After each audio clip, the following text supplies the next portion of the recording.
Things don't seem to be going as planned for Solo, a Star Wars story.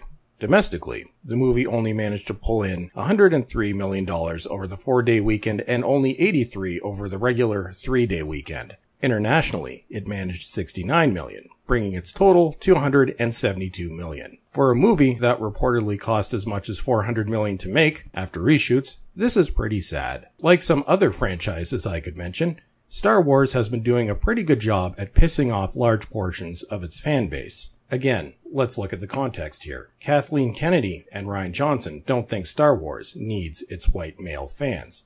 Well, it looks like fans of all races and both genders decided that they had better things to do last weekend.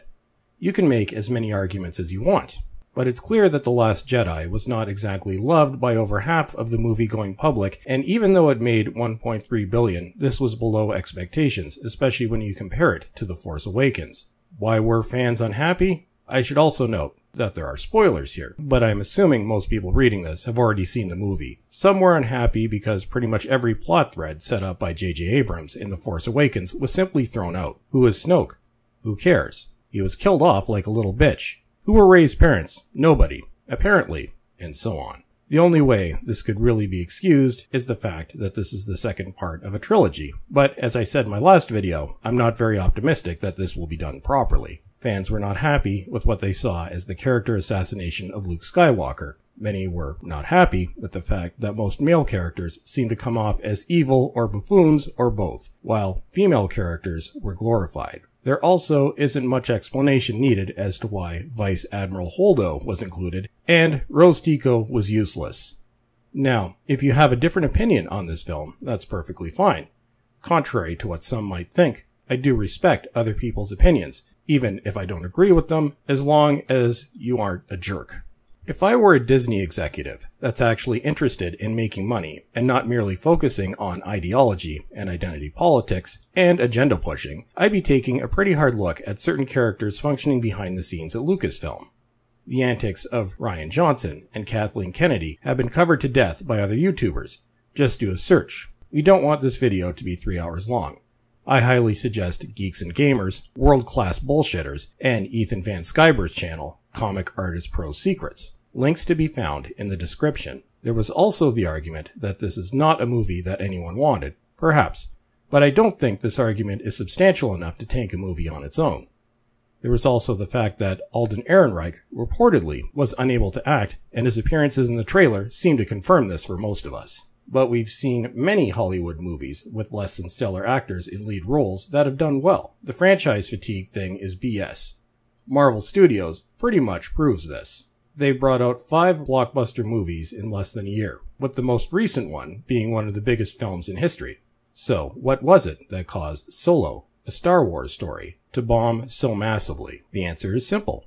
They decided to emphasize politics over everything else, at least in the way they portrayed the movie to the general public. There were probably many people that were on the fence about whether or not to see the movie, and their decisions may finally have been made over the Lando pansexual thing. Disclaimer, of course. I personally don't care what your sexuality is. Who you are attracted to is your personal choice, nobody else's. And anybody that judges you solely or even partly on this is an idiot. What I don't like is when ideology or politics of any kind takes over what should be important in entertainment, be it from the left or the right. People watch movies and TV shows for escapism, not to be lectured to. Furthermore, any ounce of common sense dictates that for a franchise as big as Star Wars to succeed and maintain its level of popularity, it needs to appeal to both the left and the right and to those who don't care about politics one way or the other. Or, at the very least, the politics shouldn't be in your face and should never overtake the story. Star Wars is about a galaxy far, far away. As I said, it's about escapism. You can say what you want about the prequels, but at least George Lucas was focused on story, and, full disclosure, Episode 3 is one of my favorite Star Wars movies, and at this point, I pretty much prefer it to any of the films made under Kathleen Kennedy. So again, where did things go wrong? Or, if not start to go wrong, when did Solo reach the point of no return? As I said, it was probably the pansexual thing. Then, I think this tweet by John Kasdan, more than anything, was the final straw for many people. How many tens, if not hundreds of millions of dollars did this man's tweet cost Disney? A spoiled rich kid that's had everything handed to him. Someone who has never lived in the real world and doesn't have a clue what it's about or how it works. Disney execs, again, those interested in making money, must be furious at this guy. There's bad PR moves, and then there's complete and utter stupidity, especially when more and more people are getting fed up with ideology and identity politics infiltrating everything, regardless of what it is. They just want to be entertained, and many, including myself, opted to see Deadpool 2 instead, a film which openly mocked identity politics and did a damn good job of it. The movie was awesome, by the way. How good or bad Solo actually is almost irrelevant. Many people didn't care by the time it opened, and to those who did see it, I've heard mixed results.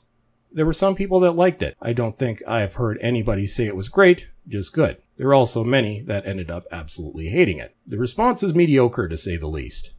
It also seems that Solo, a Star Wars story, has managed to dethrone Jar Jar Binks as the worst Star Wars character ever.